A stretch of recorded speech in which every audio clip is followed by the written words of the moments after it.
Saudara-saudara pendengar yang kami kasihi dimanapun Anda berada, Anda kembali bersama kami dalam acara Telaga Tegur Sapa Gembala Keluarga. Saya Gunawan Santosa dari Lembaga Bina Keluarga Kristen akan berbincang-bincang dengan Bapak Pendeta Dr. Paul Gunadi. Beliau adalah seorang pakar dalam bidang konseling. Perbincangan kami kali ini tentang mengapa sulit mengaku salah. Kami percaya acara ini pasti bermanfaat bagi kita sekalian.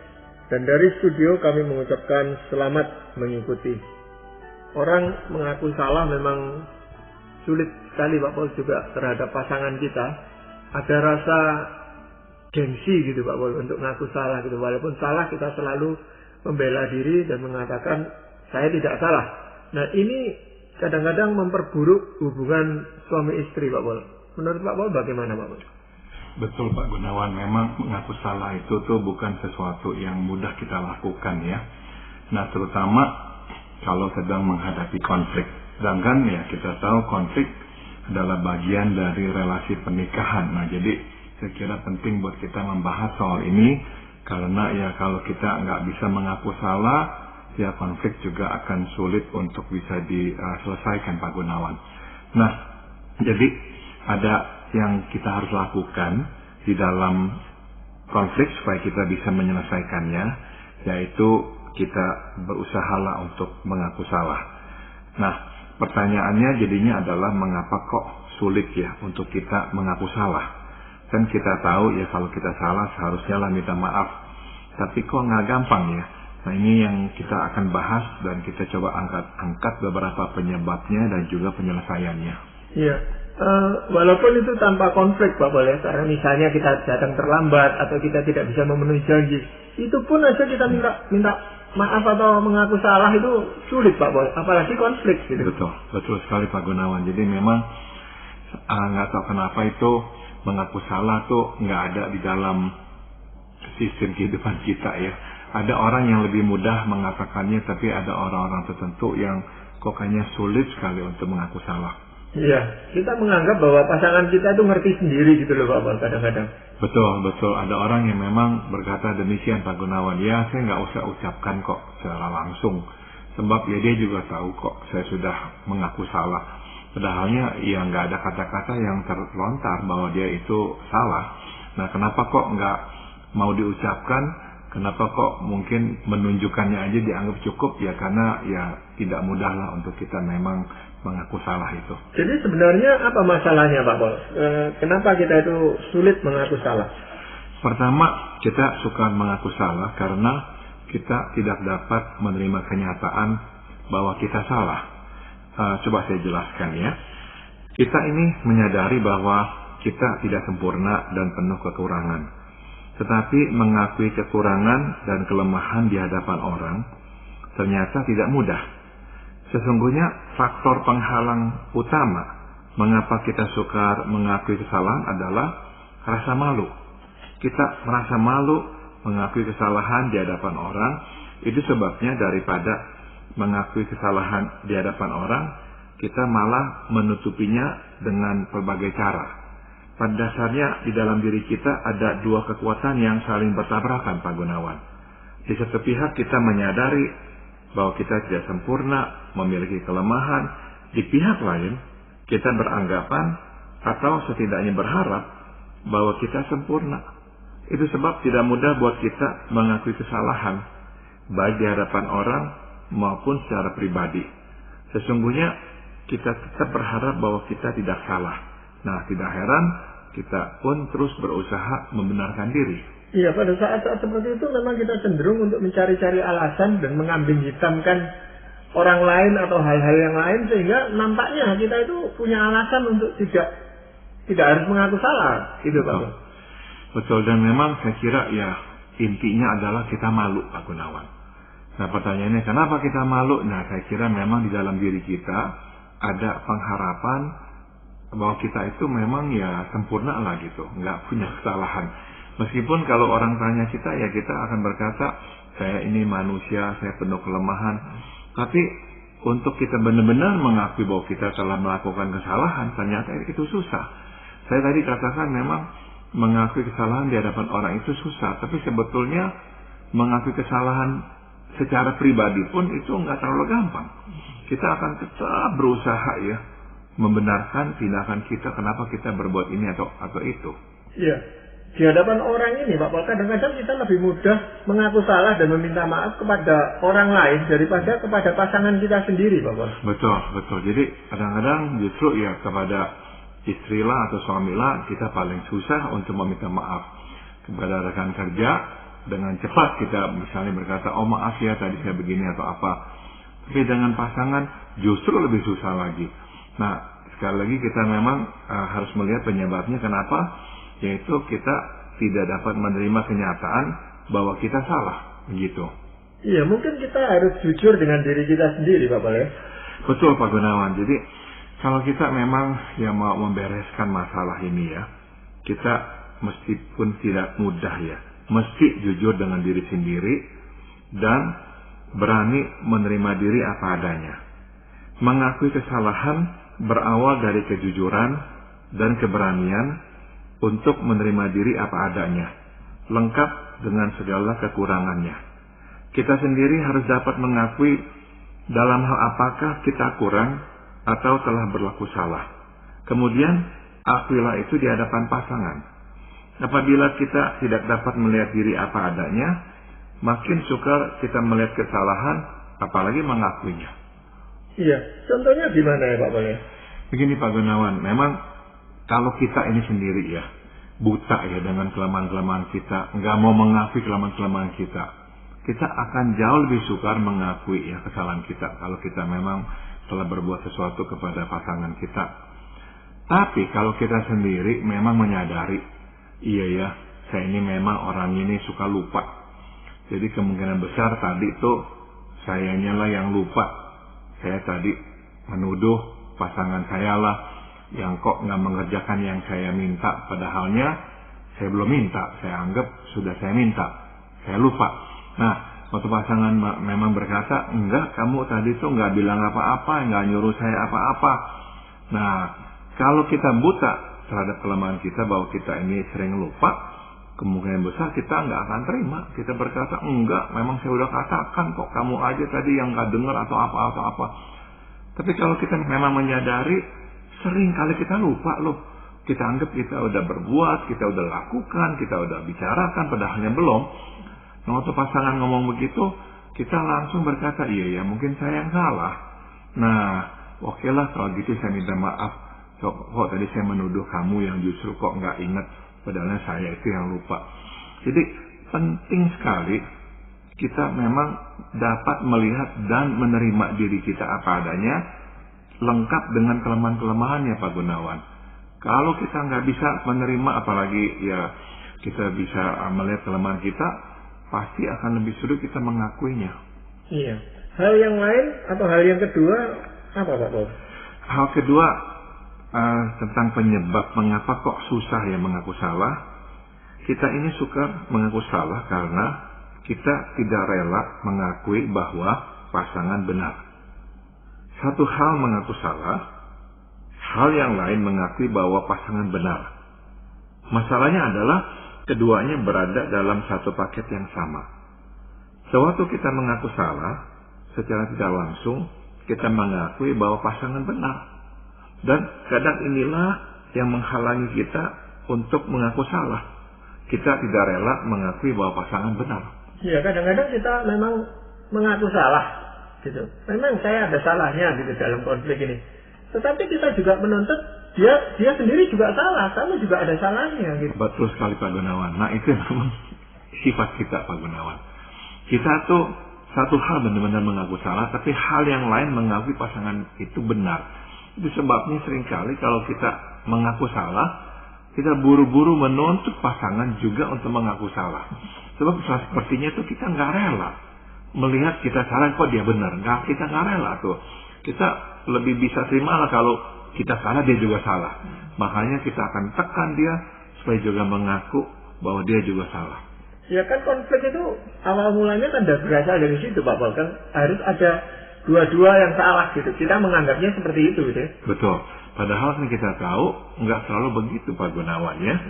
Jadi memang kita mungkin kan bertanya-tanya, kenapa saya kok nggak rela mengakui bahwa pasangan benar. Kenapa kok susah? Nah, pada umumnya alasan mengapa kita tidak rela mengakui bahwa pasangan benar adalah karena pengakuan bahwa pasangan benar membuat kita merasa lebih rendah daripadanya. Kita tidak mau lebih rendah darinya. Kita ingin setidaknya sederajatlah dengannya.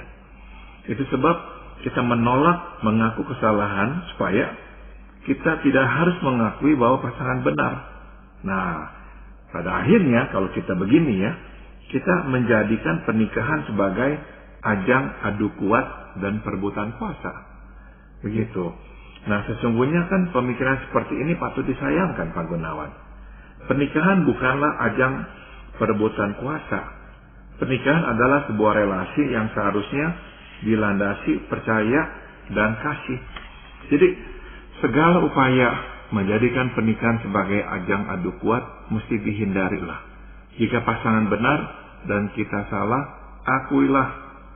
Jangan membela diri, melainkan belalah kebenaran. Gitu, Pak Gunawan. Iya, memang kadang-kadang kita itu, terutama kita sebagai kaum pria, Pak Pol ya, kalau harus mengaku salah itu merasa diri kita itu lebih rendah daripada pasangan kita, dan ini yang kita hindari sebenarnya. Karena betul. Kita menganggap kita kan kepala keluarga gitu loh, Pak Pol. Betul. Memang ini kebanyakan dialami oleh kita yang pria, tapi juga saya nggak menutup kemungkinan ya bahwa ini juga dilakukan oleh istri atau wanita. Karena ya ini sifat manusia, Pak Gunawan. Kita itu tuh nggak mau dilihat lebih rendah daripada orang, apalagi pasangan sendiri. Nggak mau tuh. Kita mungkin berkata, oke, saya nggak mau lebih tinggi dari dia, tapi setidaknya kita mau sederajat. Itu sebabnya tuh kalau kita mengaku salah, kita juga akan menuntut dia mengaku salah. Nah, jadi jalan keluar yang ingin saya bagikan adalah begini. Dari awal pernikahan, kita mesti menetapkan hati untuk membela kebenaran, bukan membela diri. Ini mesti kita disiplinkan diri kita, biasakan diri kita untuk tidak terlalu menghiraukan keinginan untuk mempertahankan harga diri. Ini yang membuat kita ini terus mau membela-bela diri, karena memang kita mau mempertahankan harga diri. Apabila pasangannya melihat bahwa kita adalah seorang yang adil dan berbesar hati, dapat mengakui kesalahan, mengakui kebenaran pasangan, maka ia pun lebih terdorong untuk melakukan hal yang sama. Nah, akhirnya kalau kita lagi ada konflik, masalah akan lebih mudah diselesaikan, Pak Gunawan. Sebab dia tahu kok, dia percaya bahwa kita itu tuh enggak menjaga, memelihara, membela harga diri. Enggak. Dia percaya bahwa kita tuh kalau ada apa-apa tuh selalu berusaha mencari kebenaran dan membela kebenaran. Nah, kalau percaya itu udah terbangun di dalam diri masing-masing, maka ya lebih gampang menyelesaikan masalah, Pak Gunawan. Sebab waktu misalkan pasangan melihat kok kita kok nggak mengaku salah, nah dia akan percaya bahwa kita ini bukan sedang membela-bela diri, membenar-benarkan diri, enggak. Dia akan percaya bahwa kita ini sungguh-sungguh memang melihat ini adalah hal yang benar untuk diperbuat atau dilakukan. Sebab dia tahu kalau kita salah, kita juga cepat kok ngaku. Kita nggak pusingin. Pokoknya kalau kita benar-benar lihat memang saya salah, kita langsung akui. Nah, rasa percaya bahwa kita membela kebenaran ini mesti dipupuk dari awal pernikahan. Kalau dari awal pernikahan pasangan melihat kita itu hanya sibuknya membela diri, bukan membela kebenaran, ya rasa percaya itu tidak akan ada, konflik akan makin sukar untuk diselesaikan. Ya, kebenaran di sini kan kebenaran berdasarkan firman Tuhan, Pak Pol ya, bukan kebenaran yang kita buat sendiri gitu. Betul, jadi kebenaran itu tentu yang pertama adalah kebenaran firman Tuhan, bahwa kita memang berusaha melakukan apa yang Tuhan kehendaki. Nah, sudah tentu yang kedua yang kita maksud dengan kebenaran adalah sesuai dengan faktanya. Bahwa kita itu tuh enggak mengubah-ubah fakta, melencengkan fakta supaya nantinya fakta itu tuh mendukung kita. Tidak. Nah, pasangan perlu membangun rasa percaya bahwa kita orangnya seperti itu. Kita selalu mau taat kehendak Tuhan, dan yang kedua, kita itu tuh selalu bicara apa adanya, kita nggak putar-putar fakta untuk kepentingan pribadi kita. Ya, kalau berbicara tentang perebutan kekuasaan di dalam rumah tangga, itu biasanya pada awal-awal pernikahan seringkali terjadi gitu antara suami dan istri. Betul Pak Gunawan. Jadi kenapa kok terjadi perebutan kekuasaan, ajang adu kuat? Karena memang akhirnya tuh kita itu tuh berusaha untuk menaklukkan pasangan. Kita ingin bahwa kita lah yang memimpin atau mengepalai. Dan, nah ini nih satu paket. Kita jadinya selalu berusaha membenarkan perbuatan kita. Nah, kalau rumah tangga dari awal udah menjadi ajang adu kekuatan atau perebutan kuasa, kebenaran tidak dapat ditegakkan karena kebenaran tidak akan dicari. Yang akan dicari selalu adalah pembenaran diri atau menjaga harga diri atau untuk menjaga muka supaya tidak hilang dan sebagainya. Jadi akhirnya tuh keributan atau konflik akan sangat sukar diselesaikan. Iya. Hal yang ketiga yang menyebabkan kita itu sulit untuk mengaku salah apa Pak? Pada umumnya akan lebih sukar bagi kita untuk mengakui kesalahan bila kita melihat bahwa kita memang lebih sering salah. Jika memang kita tidak sebaik dan tidak sebijak pasangan, ya kita pun akan lebih sering melakukan kesalahan. Nah, makin menumpuk kesalahan, makin susah kita mengakuinya. Mengakui satu kesalahan sudah membuat kita kan tampak buruk. Mengakui 10 kesalahan tentu membuat kita terlihat sangat buruk. Itu sebab makin banyak kesalahan, makin sukar kita mengakuinya Pak Gunawan. Jadi sebaiknya setiap kali kita salah langsung kita mengakui dan minta maaf gitu Pak Bos. Nah begini, kita memang harus udah tentu ya kalau kita salah kita langsung ya akui apa adanya. Namun kalau memang kita ini bisa ngelihat diri dengan jelas ya dan mengakui bahwa ya kita ini nggak sebijak pasangan kita.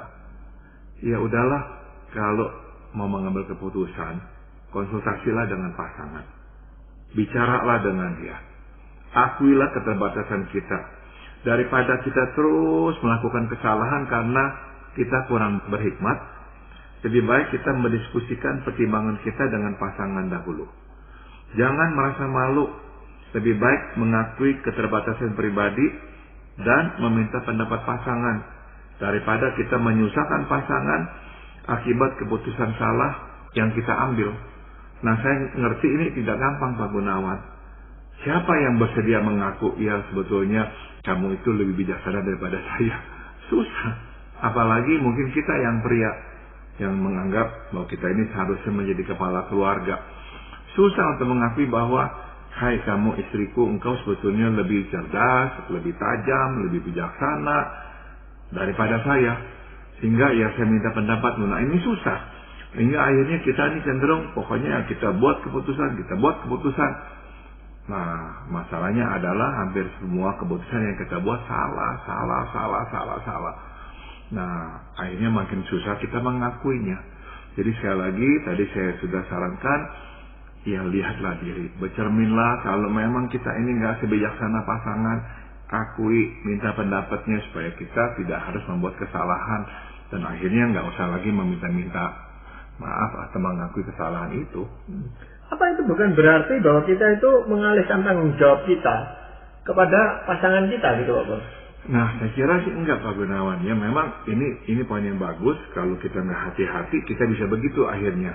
Udah ada apa-apa suruh pasangan yang putuskan, ada apa-apa suruh pasangan yang putuskan. Enggak. Sebaiknya apalagi kalau kita ini laki-laki, kita juga berusaha ya memecahkannya, memikirkan jalan keluarnya. Tapi kita minta pendapat istri kita. Kita paparkan dulu pemikiran kita dan tanya pendapat dia bagaimana. Nah biarkanlah istri juga memberikan pendapatnya. Nah kita godok bersama sehingga akhirnya keputusan kita buat bersama. Nah kalau kita buat keputusan bersama, kalaupun nanti sampai keliru itu keputusan bersama. Tapi kalau kita keraskan kepala, nggak mau minta advis dari pasangan, kita anggap diri kita tahu lah, akhirnya buat kesalahan lagi. Nah makin menumpuk kesalahan, kita makin malas untuk minta maaf. Akhirnya, nggak bisa enggak lah, rumah tangga kita akan mengalami keretakan. Tapi bagaimana kalau pasangan kita itu tidak mau diajak berunding seperti itu, Pak Paul? Dia mengatakan, bahwa itu kan tanggung jawabmu ya, coba kamu cari solusi sendiri gitu. Nah ini bagaimana, Pak Paul? Ada yang begitu, Pak Gunawan, ada yang begitu ya. Jadi ada pasangan yang berkata, ya nggak mau saya terus-menerus kamu tanya, kamu kan seharusnya pikir sendiri dong. Apalagi kamu kepala keluarga. Nah memang kalau pasangan seperti begitu, ya kita nggak bisa minta pendapat dia dah. Ya udah. Nah sebaiknya kalau begitu, kita misalkan bicarakanlah dengan teman kita yang kita tahu lebih dewasa, pembimbing rohani kita yang kita tahu juga lebih rohani. Mintalah pendapat supaya kita akhirnya bisa membuat keputusan yang lebih baik. Namun, kepada pasangan kita memang harus ngomong sama dia bahwa saya ini minta pendapatmu karena saya mengakui keterbatasan saya. Saya nggak mau saya membuat keputusan yang nanti merugikan kita. Itu sebabnya saya meminta pendapatmu. Jadi kalau bisa kamu jangan berkata begitu kepada saya. Karena saya memang sungguh-sungguh membutuhkan bantuanmu. Nah mudah-mudahanlah dengan kita ngomong begitu, pasangan akan lebih mengerti dan lebih rela untuk juga menolong kita. Nah katakanlah kita berkonsultasi dengan orang lain gitu Pak Paul ya, yang kita anggap lebih senior dari kita, yang lebih ngerti. Tapi kemudian putusan itu salah, apakah kita juga tetap harus meminta maaf kepada pasangan kita? Iya, saya kira kalau keputusan kita salah dan akhirnya berdampak pada keluarga kita, memang sebaiknya kita akui kesalahan kita di hadapan dia. Sebab nggak bisa enggak, ya kita telah membawa kerugian juga kepada dia. Mungkin ada hal lain lagi Pak Paul yang menyebabkan seseorang itu sulit untuk mengakui kesalahannya. Yang keempat dan terakhir adalah kita sukar mengaku salah karena kita takut pengakuan itu nanti digunakan untuk menyerang kita. Ini adalah salah satu ketakutan kita dan memang akhirnya ketakutan ini menghalangi kita untuk mengaku salah. Kita takut pengakuan kita akan memberi pasangan amunisi untuk menyerang dan menyalahkan kita. Nah, untuk melindungi diri, maka akhirnya kita memutuskan untuk tidak mengaku salah. Begitu. Nah, Pak Gunawan, jikalau memang inilah yang menjadi alasan kita ya kenapa kok kita nggak mau mengaku salah, karena pasangan kita kok cenderung menyerang kita, saya sarankan ya udah datang kepada pasangan dan katakan, mohon jangan menggunakan kesalahan yang saya akui untuk terus menyerang dan menjatuhkan saya. Dengan kata lain, kita mesti mengingatkannya untuk memfokuskan pada permasalahan yang dihadapi, bukan pada pribadi yang menghadapi masalah. Sebab tidak ada orang yang bersedia mengaku kesalahan jika terus diserang. Jadi minta pada pasangan, jangan serang dong pribadinya, jangan serang sayanya. Kita fokuslah pada permasalahan itu sendiri. Mungkin bukan menyerang pribadi kita Pak Paul, tetapi mengingatkan terus-menerus akan kesalahan kita, dan itu sangat mengganggu gitu loh Pak Paul. Betul, ini biasanya alasan yang diberikan oleh pasangan Pak Gunawan. Saya itu nggak nyerang kamu kok, saya hanya mengingatkan kamu. Nah, mungkin kita bisa membuat kesepakatan. Ya udahlah, kalau kamu tujuannya baik, hanya mengingatkan, bisa nggak sekali aja dah. Jangan berkali-kali. Sekali aja. Supaya kamu itu juga rasanya puas, kamu telah mengingatkan saya, jangan sampai saya mengulang kesalahan yang sama. Dan saya akan terima. Tapi ya, tolong sekali saja. Nah, kalau udah 2-3 kali, nah akhirnya memang itu bukan mengingatkan, tapi lebih kepada menyerang saya. Jadi itulah yang kita memang bisa katakan kepada pasangan supaya ada pengertian dalam hal ini. Ya, sebenarnya memang yang diharapkan dari pasangan itu kan dukungan gitu Pak Paul ya. Kita membuat kesalahan juga kadang-kadang di luar kemampuan kita, itu kekhilafan atau apa gitu. Nah, kalau itu terus-menerus dibicarakan, memang kadang-kadang itu tidak enak gitu kan. Kita lain kali sudah tidak mau ngomong lagi tentang kesalahan kita atau meminta maaf tentang kesalahan kita, membuat kita jerah. Betul. Betul sekali Pak Gunawan. Jadi ya, kalau misalnya pasangan kita yang salah ya dan udah ngaku salah, kita juga mesti jaga lah. Jangan kita munculkan, bangkitkan lagi, akhirnya ya pasangan jerah ya, nggak berani lagi dan ngaku salah karena takut nanti kita terus mengebom dia. Ya, jadi kalau terjadi seperti itu Bapak, selain mengingatkan pasangan kita, jangan dipakai untuk menyerang saya terus-menerus, apakah ada hal lain yang bisa kita lakukan Bapak? Saya kira ya memang kita bisa memberikan contoh ya kepada pasangan ya. Misalnya kita berkata kepada dia, kamu ini coba ya bayangkan, kamu itu melakukan kesalahan, kamu menyesal, kamu akui. Nah tapi saya itu terus pakai kesalahan kamu untuk ngingetin kamu. Nah kamu berasanya bagaimana? Jadi kita coba putar situasinya, ajak dia untuk menempatkan diri di situ tuh, supaya dia bisa mengerti perasaan kita. Nah kita katakan, bukankah kamu akan berkata, ya udah sekali aja ingatkan saya, udah cukup, jangan berkali-kali. Iya, Pak Paul, untuk mengakhiri perbincangan ini Pak Paul, mungkin ada ayat firman Tuhan yang ingin Pak Paul sampaikan. Roma 12 ayat 3 berkata, berdasarkan kasih karunia yang dianugerahkan kepadaku, aku berkata kepada setiap orang di antara kamu, janganlah kamu memikirkan hal-hal yang lebih tinggi daripada yang patut kamu pikirkan, tetapi hendaklah kamu berpikir sedemikian rupa sehingga kamu menguasai diri menurut ukuran iman yang dikaruniakan Allah kepada kamu masing-masing. Nah, sesungguhnya kita suka mengaku salah sebab kita melihat diri tidak apa adanya, Pak Gunawan. Lebih tinggi ya, kita memandang diri kita itu lebih sempurna daripada apa adanya. Firman Tuhan mengingatkan agar kita melihat diri apa adanya, lengkap dengan kelemahan dan kekurangan. Inilah pangkal pengakuan kesalahan. Iya, sebenarnya kita itu menyadari bahwa sebagai manusia kita itu penuh dengan kesalahan, penuh dengan kekurangan. Tapi untuk mengakuinya ini memang yang sulit sekali Pak Paul. Padahal itulah yang firman Tuhan katakan agar kita mau mengakui kesalahan kita, khususnya kepada pasangan. Betul Pak Gunawan. Ya, terima kasih Pak Paul untuk perbincangan ini. Dan para pendengar sekalian, kami mengucapkan banyak terima kasih Anda telah mengikuti perbincangan kami dengan Bapak Pendeta Dr. Paul Gunadi dalam acara Telaga, Tegur Sapa Gembala Keluarga. Kami baru saja berbincang-bincang tentang mengapa sulit mengaku salah. Bagi Anda yang berminat untuk mengetahui lebih lanjut mengenai acara ini, silakan menghubungi kami lewat surat. Alamatkan surat Anda ke Lembaga Bina Keluarga Kristen atau LBKK, Jalan Cimanuk 56, Malang. Kami juga mengundang Anda mengunjungi situs kami di www.telaga.org. Saran-saran, pertanyaan, serta tanggapan Anda sangat kami nantikan. Akhirnya dari studio kami mengucapkan terima kasih atas perhatian Anda dan sampai jumpa pada acara Telaga yang akan